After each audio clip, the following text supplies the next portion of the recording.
Welcome, Irish fans, to another edition of the Irish Breakdown Podcast. I am Vince D'Addario. I'm the football analyst here at irishbreakdown.com. And with me, as always, is Brian Driscoll. He is the publisher at said irishbreakdown.com. And we are going to continue with our position previews going into spring. And we're going to hit the quarterback position. This is an offensive day, so we're starting with the quarterbacks. And there's a decent amount of questions going into spring when it comes to the quarterback position. Not only who is going to be taking that first snap in September, but what is that depth chart going to look like? What's the competition going to look like? All these different things are flashing through our brains. But first, let's talk about what was lost from this position. The consummate winner at Notre Dame, Ian Book, is no longer a member of the Notre Dame football team. He has placed his name in the NFL draft. And we will see what his destination is at some point. But they have to replace Ian Book. What does that mean, Brian, replacing Ian Book? Vince, what it means is I guess we have to have a conversation of perception versus production. That to me is really what it boils down to, and what you view. And this isn't me telling you what you should or shouldn't think, but essentially as an analyst, as a fan, as a coach, whatever hat you want to put on, how you perceive Ian Book is going to determine how you perceive what Notre Dame has to replace at the position. Yeah. So, when I look at it, I see a guy that, was a smart, tough, good leader that, was 30-5 as a starter because he played on a really good football team with a really good defense and for the most part, some really good offensive players around him. Sure. And his level of production was really up and down. I thought he was at his best in 2018. The numbers say that. And, that was Notre Dame's best stretch of football under him, scoring-wise, yards-wise, passing-wise, was during that 2018 season. The vast majority of his 300-yard games were then during that period. And then, of course, last year his yards went down. His yards per attempt went way down.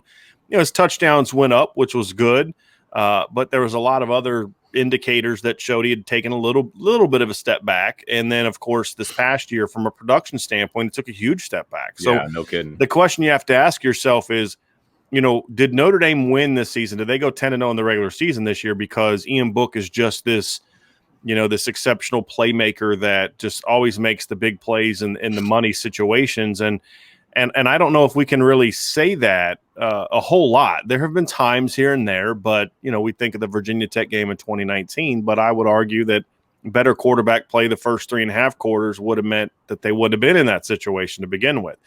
I thought the one time I could really point to and say, wow, they won that game because Ian Book made some big time money plays was the Clemson game this year. I thought he had made some mistakes in the middle of that game, but there were a lot of people that made mistakes in the middle of that game. He had also made some plays to set up scores, and those plays he made late in the game, not just the deep ball to Avery Davis, which was important, but also the scramble and then finding Avery Davis in a contested throwing lane, which is something he did not do a whole lot of in his career. So, that was one of those times when the lights were brightest, when Ian Book had to play outside of his normal play, and he did that. And so there were some times like that, but I won't make the case that they were 30-5 because of Ian Book.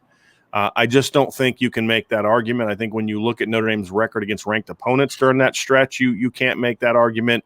When you look at how Notre Dame played on the big stage, you can't make that argument. Ian Book played what he needed to do to not lose you football games. Sure. I don't know if you could say he did a lot of things to win you football games, and especially against the better teams in the schedule. Right. So, that's how I look at it. Now, other people are going to look at it different. Other people are going to look at, he 30-5, and he's second behind Brady Quinn in yards and touchdowns and all these statistics that have more to do with just how many games you played more than it does about your actual production, on a per game basis. And so, I've pointed out how his career touchdowns aren't that much more in 3+ years, aren't that much more than what Justin Fields did in basically a year and a half, you know?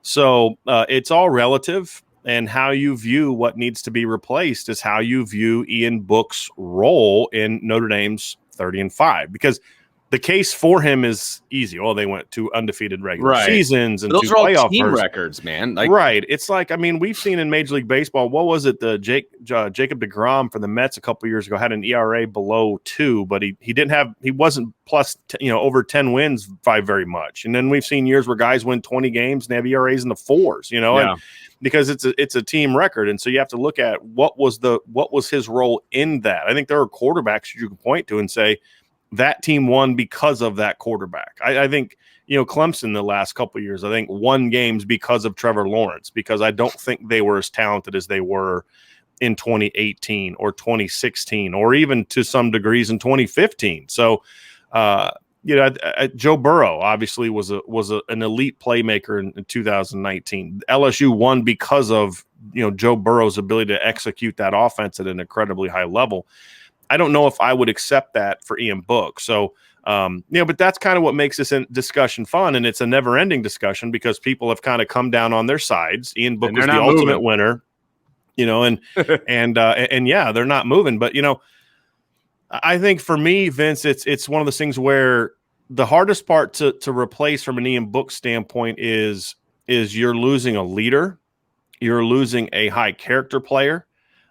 You're losing someone who, I think in a lot of ways was the epitome of what Notre Dame wanted in a quarterback. And that was protect the ball at all costs. Don't turn it over. And when things break down, we need you to go make a play. And I think Ian Book did that very well. I think he's someone that Brian Kelly trusted a great deal and, to do what Brian Kelly wanted to do. And that's important because, a coach is going to have a lot more confidence to kind of, win with defense if you know that Ian Book isn't going to lose it for you. Sure. That kind of thing. So he's a very good complementary player. But, for me, I have to look at it and say the 30-3 is great. But I think Notre Dame was like 6-5 against ranked opponents the last, 3 years, 3 years. You look at you go back to when Tony Rice was the quarterback, and you look at what his numbers were against top 10 teams. It was a whole different animal. 7 wins over top 10 teams, things like that. So there's different types of winning. Is it just the overall record, or are you winning the big games? Tony Rice had more wins over top 10 opponents than Ian Book had over top 25 opponents during his career. And so it's not for lack of opportunities either. Right. So, but again, that's also a team thing. It's sure. Right? Yeah, Tony no Rice played on some really good teams. And he didn't play defense. Right. Ian Book didn't have, Right. As much as I've said Ian Book had better weapons than people believe, there was no Rocket the last couple of years. There was no Ricky Waters, even at running back or flanker. I mean, Tony Rice played with some really good football players too, and had some really good defenses too. So, but my point is, I just think when you look at Ian Book, replacing the intangibles is going to be a lot harder than replacing the production. I think the production will be relatively easily replaced, and we'll get into that. The question that I have is, can you replace the leadership? Because leadership isn't just about, going out and making plays. It's, do your players believe in you? Right. And will they play for you, and will they give their best for you? And at no point in time during this season did I really feel like the Notre Dame players weren't competing, even in losses. I think maybe the Clemson title game would be the only example. But the Notre Dame players played hard against Alabama. Sure. Not offensively as well. And they battled. And I do think that is indicative of the fact that they had a scrapper, a gamer, a tough kid at quarterback. And I agree. So I think that part, we have to see if that part can be replaced, because there's a thing. Ian Book took a lot of hits in his career. Sometimes because, a lot of times because of his own. Yes. But, he was a kid that played through a lot of bumps and bruises as well. Sure. And those are the intangibles that I think are going to be a lot harder to replace. Those are the question marks that I have. I have no doubt that whether it's Jack Coan or Drew Pyne or Brendon Clark or Tyler Buchner, that replacing Ian Book's production won't be that challenging. Threw 15 touchdown passes in 12 games last year. Right. That part's not going to be hard to replace. Can the other parts be replaced? That's a bigger question for me. Well, and I think it's important to understand, and I don't think anybody would argue with the fact that Ian Book's one of the tougher kids out there. I mean, he's for lack of a better term, he's a gamer, right? I mean, I think that's a great term. I mean, I think that's a perfect term for him. He just is. And I will never question his heart or his want to win or any of that. That was never in question. And I think he's one heck of a leader. And I think, and I'm kind of echoing what you were saying, but at the same time, I feel like it needs to be repeated. Replacing him as a leader on this team is going to be the hard part. That's going to be the challenge because he led that team off the field. I mean, by example, all of that. I think that it's really important to understand that, and nobody is saying that he wasn't that way. It was some of the production issues that you and I would pick apart a little bit more. And I agree with you. I don't think that replacing the production is going to be all that hard. I think if you just took the numbers from 2020 and you put them up against whatever the numbers are going to be in 2021, I think they're going to be better in 2021. Yeah. I really do. Just about every category. Yes, I really do believe that. And that's nothing against Ian Book. I don't want this to be an Ian Book. Well, I mean, it is kind of against Ian. I mean, it's okay to say that, right? Like, it's okay to be critical of his play. It's not personal. It doesn't mean we dislike him. We're analysts. If we can't be critical of someone's play without feeling we have to apologize for 5 minutes so that people don't get mad, then it is what it is. People are going to get mad because we didn't say Ian Book's the greatest quarterback of all time at Notre Dame. Like, there was literally someone sent me an article that somebody's trying to debate whether Ian Book was better than Brady Quinn. That's the level of insanity that we're dealing with here. We're not going to change anyone's mind, and apologizing for being critical is not going to make them less mad we didn't just say it's going to be impossible for Notre Dame to replace Ian Book. They're going to go 2-10 next year because they don't have Ian Book. We're analysts, and so we're going to call this down the middle of the field. So I don't want you to have to feel like you have to apologize for that. But let me say something else about this. Part of the challenge of replacing Ian Book from both a production and especially a leadership and a tangible standpoint is there is no clear heir apparent. And I think that's the part that we're not necessarily talking about, where at a lot of these other places, there was sort of a line of succession that was coming, whether it was an incoming recruit that you knew was going to kind of be that guy, that would whether it was sort of the backup stepping into that next role. There was always sort of a clear line of succession at those places, and when you look at like Ohio State, when it lost Dwayne Haskins, it was going to be either Joe Burrow was supposed to be that guy. Well, then they brought in Justin Fields, and you get this big 5-star grad transfer. That's not Jack Coan, right? Jack Coan didn't play last year. It's a different scenario.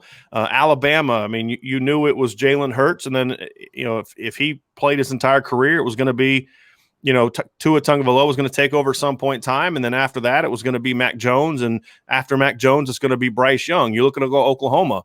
You knew who the quarterback was going to be after Baker Mayfield left, right? It was going to be Kyler Murray. I mean, there was no question about it, and I think that makes it a lot easier to kind of keep rolling when you have that clear. Here's who the next guy is. I mean, we're talking about Notre Dame's next guy being an incoming freshman as far as next great quarterback, but he's not a guy that I would view as someone who's going to step in right away and play, because he didn't play as a senior in high school and didn't play as a sophomore in high school. He's played 1 year of football in the last 3 years, right? It's a little different than Trevor Lawrence and, Jalen Hurts and guys like that coming in. So I think the lack of that clear answer of who's next is also going to hurt the leadership point, because there's no quarterback that can necessarily step in the room on the first day of winter workouts and like, I'm the guy. I mean, Jack Coan can act like that, but Drew Pyne's going to want to act like that. Tyler Buchner's going to want to act like that. So I think that's the thing that makes this even more challenging when we look at it from a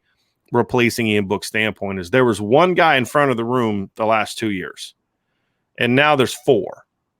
And so I think that's the other part that needs to get talked about when we talk about what needs to be replaced. And now we'll kind of dive into who those guys that are going to be battling to replace Ian Book are going to be. So, Brian, no matter who the quarterback is, quickly, what are your expectations for that quarterback position? I mean, I guess it kind of depends on who wins the job, but your expectations as to what you need to see out of that quarterback position for Notre Dame to be successful in 21. Well, to me, Vince, it's about you got to start playing better ball in the bigger games, right? Like, you got to start playing championship caliber football. And no matter who that quarterback is, those are the things you need to do. So what does that look like? It means, yes, you don't want to turn the ball over, but I also think you need to avoid the maniacal fear of turning the ball over that leads you to not making plays, right? So there need to be more plays. They need to be willing to take more chances down the field. The timing and anticipation needs to be better. There needs to be an overall improved level of playmaking from a throwing game standpoint. A scrambling quarterback can only take you so far, right? You need a guy that can sit back in the pocket and beat the better teams in the schedule. I mean, Alabama just won a national title with a quarterback that barely had positive yards. I mean, he was, I think, like 20 or 30 yards in the entire season, and most of that came in the last 2 games of the year. He was minus, I think, 9 going into the Notre Dame game. So you can live with a quarterback that's not making a bunch of plays. You have to have a quarterback that's making plays from the pocket. You need a guy that's a good decision maker, a great decision maker, a guy that is going to get the ball out on time. It's going to spread the ball around, get all your playmakers going. But then also a guy, Vince, that to me is willing to take some chances. And every now and then that's going to result in the turnover. Sure. But that's no different than throwing a ball away on 3rd and 10 because you're not willing to take that chance, and then punting the ball. They're going to get the ball anyway. Give your receivers a chance to go make a play.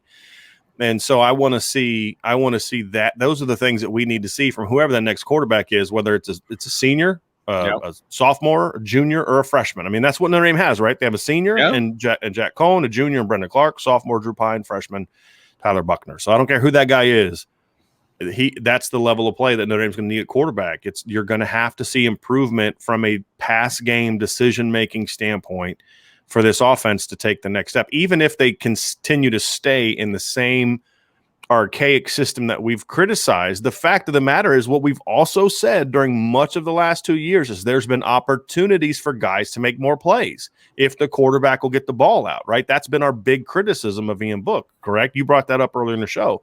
So if a quarterback is willing to take more of those chances, we're going to see a jump in points this year if they're willing to take those opportunities. Now, we won't see the Notre Dame offense get to the level it needs to get to where they're going to be scoring, 27 to 34 points against the big boys, but it'll make them more competitive to where then maybe if the defense can force a turnover or two, something like that, like we saw in the Clemson game in the regular season, offense didn't play great, but it played well enough to where when the defense made a couple big plays, that was enough to get the W. And that's team football, right? And that's going to be Notre Dame's recipe to win. It's not going to be to go score 50 points in the national title game. It's going to be to score enough on offense to where your defense can then make the plays that you need to to get you the ball back to win the game. And so that's what we're going to need to see from the quarterback is just better overall playmaking ability, better decision-making. And I'm really hoping we can finally see a quarterback that plays with a little bit more anticipation in the pass game. So let's start talking about these quarterbacks. Let's talk about the room, and we'll start at the top, meaning the older guy first, and then we'll work our way down. Jack Coan is the transfer, and we've talked about him previously, so we're not going to dive completely into what Jack Coan is, but it's more the question of what does Jack Coan need to do to be the starting quarterback at Notre Dame in the spring? Is it going to be a clear-cut situation leaving spring? Is the competition still going to be open, et cetera? So what is Jack Coan, first time in the offense, first time at Notre Dame, what does he need to do to be the starting quarterback at Notre Dame? I think, first of all, he's going to step into the spring as a starting quarterback, right? So to me, it's more about what does he need to do to keep the job and play at a high level? What are the things we need to see from him this spring to begin with? Number one, he needs to get healthy, right? He missed the last season because of a foot injury, so I'm curious to see what his conditioning level is going to be. Is he going to be full go? I don't know the answers to that. I would imagine he's going to be full go based on when his injury happened. I believe it was in fall camp. Okay. And it was a foot injury, so he should be good to go through those things.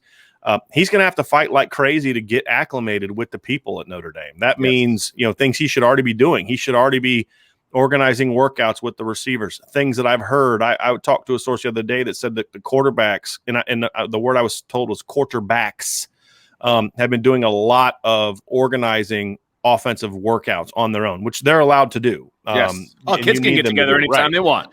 And so that's a good sign, that some of the quarterbacks are taking, and again, I was told it was multiple players that are involved in this are taking that bull by the horn. And of course, Jack Coan's going to be part of that, right? Sure.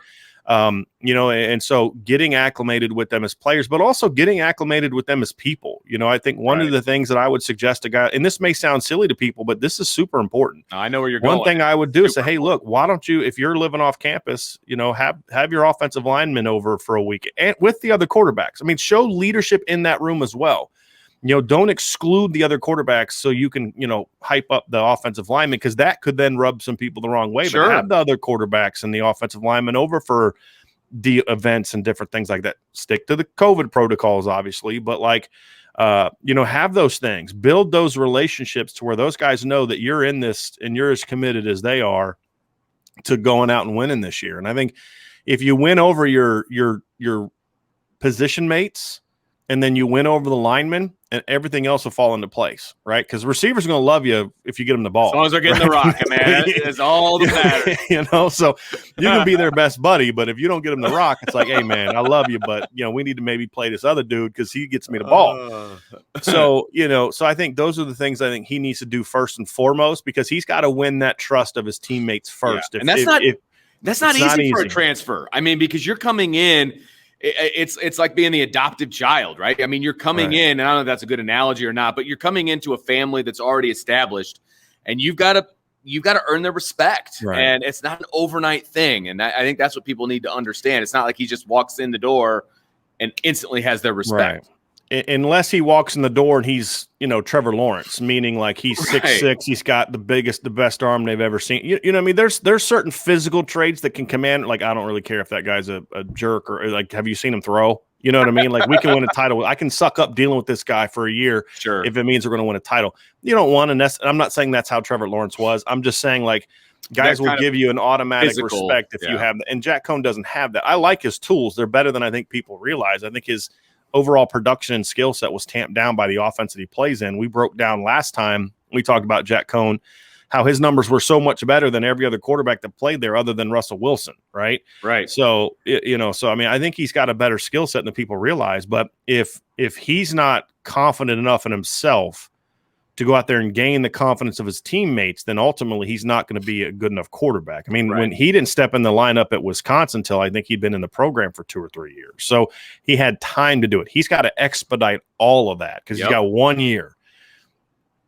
And I think that's something that's going to, because if you earn the trust of your teammates, then that ultimately will allow you to earn the trust of your coaches, because coaches care about that stuff. They, when we've been in quarterback places, I've been in quarterback battles before, we've sat down with teammates and asked them, hey, how are things going? You don't direct, who do you like better? This guy, you don't do that. You got to be savvy enough to kind of ask questions to get them to lead into those things. But, that stuff matters to coaches. It really does. It should matter to the coaches in Notre Dame. And I think that it will. The other part of that is he's got to be himself. He can't be trying, because there's going to be a tendency to where, well, Ian did it this way. Well, I don't care how Ian did it. You've got to be your own man. You've got to be yourself, because people will see right through that. So that's another factor. So the point we're bringing this up is Jack Coan has a lot more on his plate than just learning the Notre Dame playbook. Absolutely. And how easily he adapts to those things is going to determine, number one, his ability to be a playmaker, but then also to earn the – because players are going to naturally want to gravitate towards the guy that they know. Hey, we know what Drew Pyne did last year. We've been in the weight room with Brendon Clark, and we know the work he's going to put in. He's my friend. We hang out. I would love to see him get his shot. Well, then this other guy comes in who's out from an outside, and then all of a sudden he steps in and he's got the job. There's going to be some natural, But if Jack Coan comes in and says, hey, let's, I'm with you, we're putting in the work, then hey, I love you, you're my buddy, but this guy's our quarterback. Yeah. And and that's what Ian Book did when he took over from Brandon Wimbush. The players loved Brandon. He was one of the most well-respected players on the team, but they also had a tremendous amount of respect for Ian Book, which made them accept the fact, even though some of them didn't like it, that they accepted it because they knew that Ian had kind of paid his dues and put in the work and had the right team first attitude as well. So those are things he's going to have to do.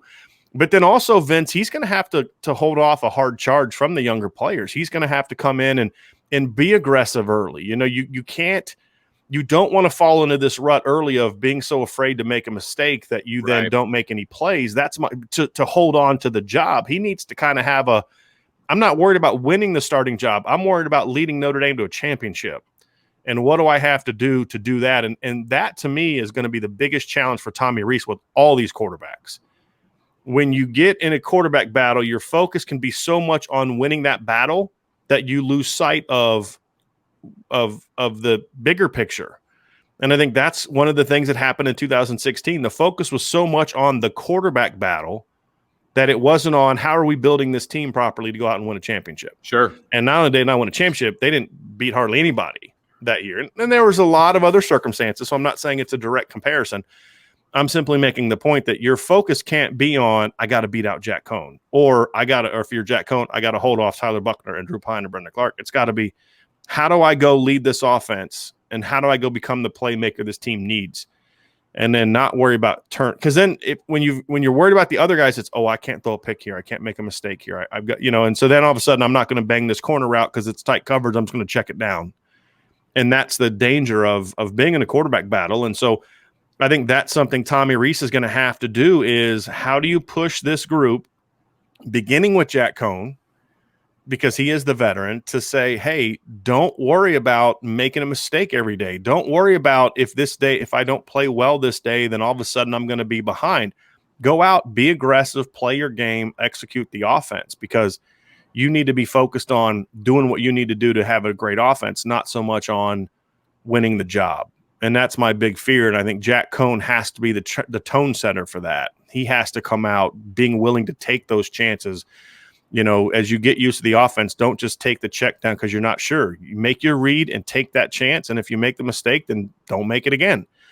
So that's kind of the thing for me, is he just needs, overall, Vince needs to be a tone setter. I'm more concerned about that than I am about any physical, strengths or limitations he may have. I'm not worried about that stuff. I'm not worried about the physical. I've seen that he can make the throws that he needs to make at Notre Dame. So I'm not necessarily worried about the physical. I'm worried about the off the field stuff and earning the respect and all that. Right. And just that mentality of, because my big fear of Jack Coan more than anything, he played in an offense that was just as conservative and avoid turnovers like the plague as Notre Dame is. And that is probably, to be honest with you, my big fears. Can he break that mold and just go play ball? Can he say, hey, I got 1 year, one crack at this, I'm going to leave it all out there? That's what we need to see.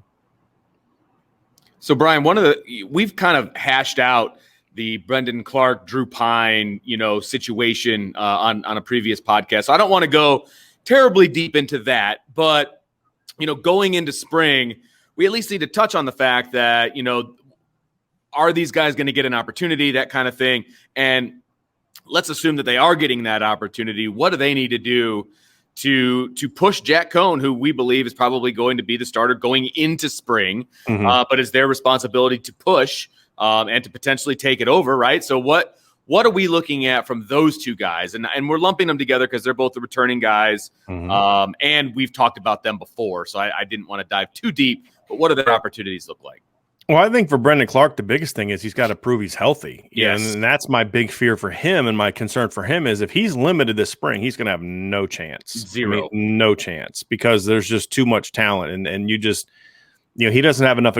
He hasn't proven himself enough in the past 2 years, which I wouldn't necessarily say is his fault. I mean, he didn't get a chance to plplay this year. And then a couple times he would have got a chance. He was out with injury or COVID-related things.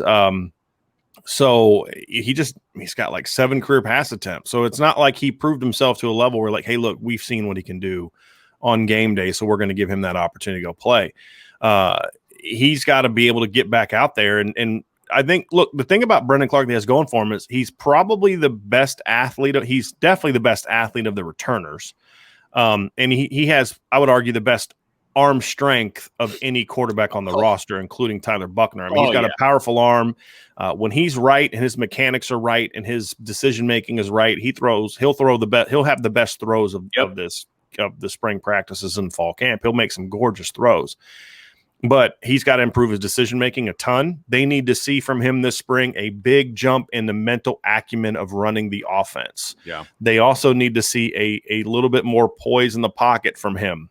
It's just some of the things that I've been, talking to different sources, that he's got to prove that he can be more comfortable playing, at quarterback when there are 11 guys on both sides coming at him, processing that information, getting the ball out quick, and not just like from what I've been told, like sometimes when he gets in those live situations, it's like automatically he's looking for the rush and looking for a place to run because he's an athlete, Sure. that gamer, he's got to be, hey, look, I'm going to take this hit, but I'm reading the defense out and I'm getting the ball out, just showing more poise in the pocket. I've seen enough of that. I'm good. Yeah. And so that's the thing with Brendon Clark. Now with Drew Pyne, it's just about, dude, you got to go out there and just shred. I mean, that's the thing is there's nothing about Drew Pyne that's going to stand out size-wise, athletically, there's nothing from a physical tool standpoint he does better than any of the other quarterbacks. I think we could agree he ranks fourth in size. He ranks fourth in athleticism of the four. He ranks fourth in arm strength. There's none of those physical measurables that you look at and say, he can compete, which means he has to do it mentally and from an execution standpoint better than everybody else. Right. And dramatically so. So he has to go out there from day one, show leadership, which I've heard he has, be that great decision maker. Don't be afraid to take those chances. Because if you're Drew Pyne, you have nothing to lose. There's not a person on this planet outside of maybe the Pyne family that thinks from a Notre Dame fan base standpoint that thinks Drew's going to go out there and win the starting job. I think he's got it. I know you think he's got a better chance than some people give him credit for. I like Drew Pyne a lot. But the reality is because he lacks those physical tools, he can't afford to not thrive from an execution standpoint. And the thing that should benefit him because he is considered the afterthought, Jack Coan's going to start this year, and then he's going to be the line of succession is going to then go to succession is going to go to Tyler Buchner, right? So what have you got to lose? So Take those shots, throw the ball downfield, be aggressive, throw with great timing, take your chances. Because, what are they going to do? Bench you? Right? That's what everybody's thinking is going to happen anyway. So I just want to see Drew play loose, let it all out. And if he's not good enough, he's not good enough. And then I think he can live with, and he'll be able to live with that. Hey, look, I went to Notre Dame. I knew they were going to sign great quarterbacks. They had Tyler Buchner committed before he signed. He knew Tyler Buchner was coming. And he still came because he loves Notre Dame and he's not afraid to compete. Anyone that followed his recruitment, he was committed to Notre Dame for over a year and he was going to 7-on-7 after 7-on-7, this camp, that camp. Because he wanted to compete. He's not going to back down from this fight, but I want to see him have that, what do I got to lose mentality and just go ball and let the chips fall where they may. I think that's his best chance to sort of step in and seize that role and say, hey, look, Jack Coan may be the starter, but I'm the next in line. Or if Jack Coan falters, you're the next guy. And then Drew Pyne is going to, or Tyler Buchner then has to kind of beat you out. Because I think Drew Pyne, of the returners, Drew Pyne is the one that has the opportunity, in my view, to beat out Jack Coan. It's not Brendon Clark because of the injury and the fact that he's just so far behind in some of those other areas. I think Drew Pyne is the guy that could be that guy. I've talked to people related to, the program, people that know people in the program, and he's made an impression. I was told he had as good of a grasp of the offense as anybody on the roster last year at quarterback. Well, that's saying something when you got a 3-year starter and a fit, and it wasn't a knock on Ian Book. It was a praise of Drew Pyne. Sure. He said the game just comes naturally to him mentally. He picked everything up. He knew the offense. He knew he was a good decision maker. He's got to not only do that, but he's got to make plays. That's the key for Drew Pyne is just, being super accurate from 10 yards down is not going to win you the job. You have to make those downfield, be willing to make those downfield throws, bang that corner route when the receiver's just now getting to the top of his break. Be willing to attack some of those zones. So show the staff that your physical limitations are not limiting to your ability to produce as a quarterback. And that is going to be the key for Drew Pyne. That's the only way he's going to get people to forget the fact that he doesn't have the best arm. He's not the best athlete, because you can be all those things and be the best playmaker. And I point to Mac Jones. Mac Jones, from an arm talent standpoint and athleticism standpoint, is not in the same universe as Trevor Lawrence and Justin Fields and Joe Burrow and Trey Lance and Zach Wilson, but his winning and production and playmaking ability is just as good because he's as good as anybody up here. And so I think that's how Drew Pyne has to be if he's going to have any chance, because this is the spring he's going to do it. If he doesn't do it this spring, by the time we get to the fall next spring, Tyler Buchner is going to be way past him. And so that's going to be his chance. So, Brian, we got one quarterback left to talk about. That is incoming freshman Tyler Buckner. We've heard that name many, many times. What does he need to do this spring? I mean, I would be shocked if he was the starter coming out of spring. That would either mean he played absolutely unbelievable, but it would also mean the other three did not play very, very well, in my opinion. That's the way I see it. What are your thoughts on Tyler Buchner going into this spring? I agree with the first part of that, not the second part of it. Okay. I think Tyler Buchner could win the starting job if he plays to his potential. I don't think that's going to be his freshman potential. No, his potential, his talent, right? Okay. So his physical talent relative to his level of experience, Okay. right? I'm not saying he needs to play like a fourth-year senior, because if he plays like he's a fourth-year senior, I don't care what those other guys do. Sure. He's going to be starting quarterback. I'm talking about playing to his potential, his physical potential relative to his current level of experience, right?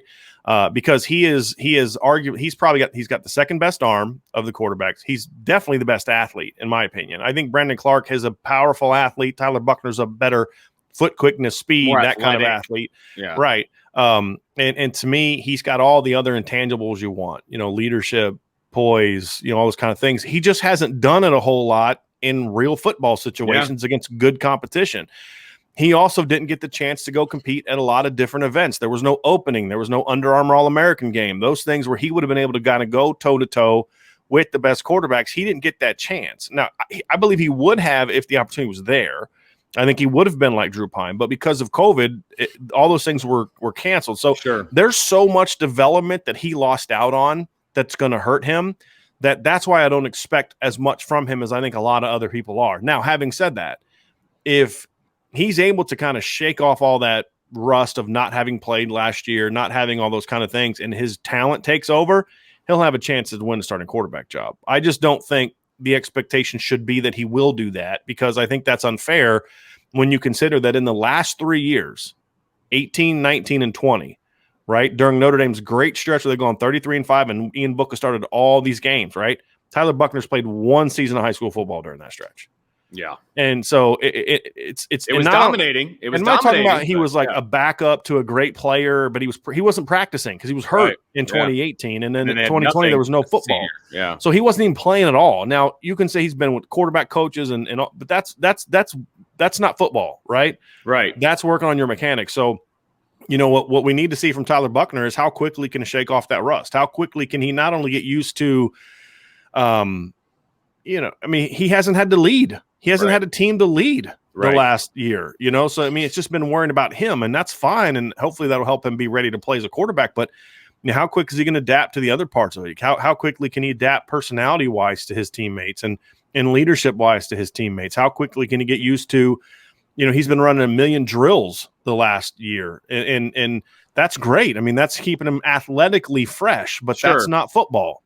So exactly. How quickly can he get back up to speed with the football aspect of things? And so the talent is there, Vince. I've said this before. Look, the three quarterbacks of the Brian Kelly era that I graded coming out of high school as in that upper echelon of this guy can be an elite quarterback is Everett Golson, Phil Dracovic, and Tyler Buchner. That's it.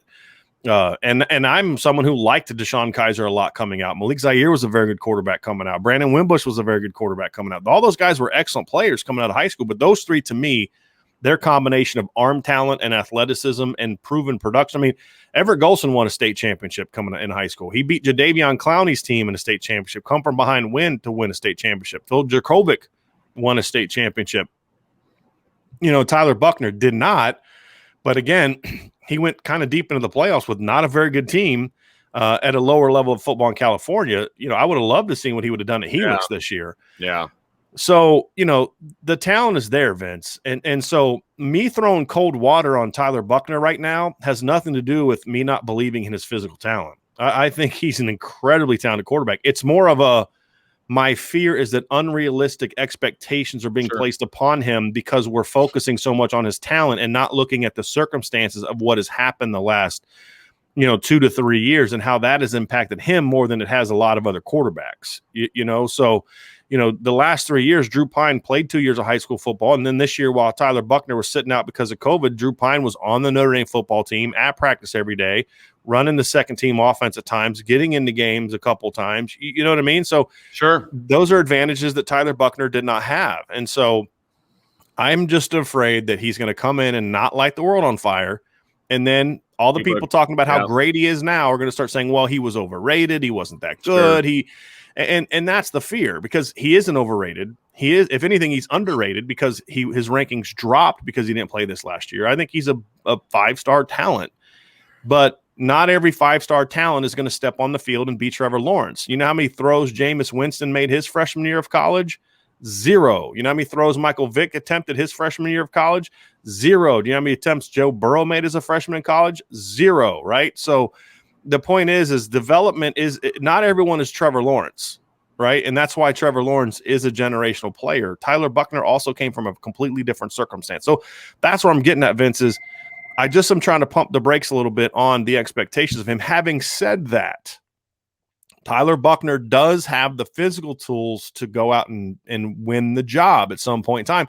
And more so, what I think he needs to do is prove that he's capable of playing enough to where they say, we've got to find a way to get this kid on the field, even if it's not as a starter. And I actually hope he doesn't start as not the first game. I am a huge fan of never starting a freshman in the first game of the year, unless you don't have another option, or he's just that good. Yeah. Because if you start him and he falters, you know, what could possibly happen there? You know, mentally you could really hurt him, as opposed to like what USC did a couple years ago with Sam Darnold. They started Max Brown, he faltered, then you bring in the savior, who's the young quarterback, as opposed to trotting the young quarterback out first. Clemson did that with Trevor Lawrence. And so let him get his feet wet first. And then if he proves to be really good, then you can play him. So, but to do that, he's going to have to show a really quick acclimation to the offense. That means we know he can do the things when the plays break down.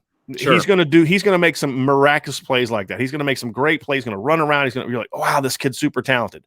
But to really be in the mix, he's going to have to show that he can do damage from the pocket. He can make reads. He can go through progressions. He can get the ball out. He can manipulate the pocket, plant and throw, things that he has been drilled. Those are things he's been drilling a lot of. Yeah, right. His quarterback stuff. But showing you can do that when it's a person who can hit you, not a bag coming at you. You know what I mean? So how quickly does he adapt to those things? How quickly does he pick up reads? How quickly does he adapt to the speed of his teammates? How quickly does he adapt to the speed of the defensive players trying to make plays against him? So those are all the things that are going to determine whether or not Tyler Buchner is capable of really, truly competing to be the next quarterback at Notre Dame in 2021.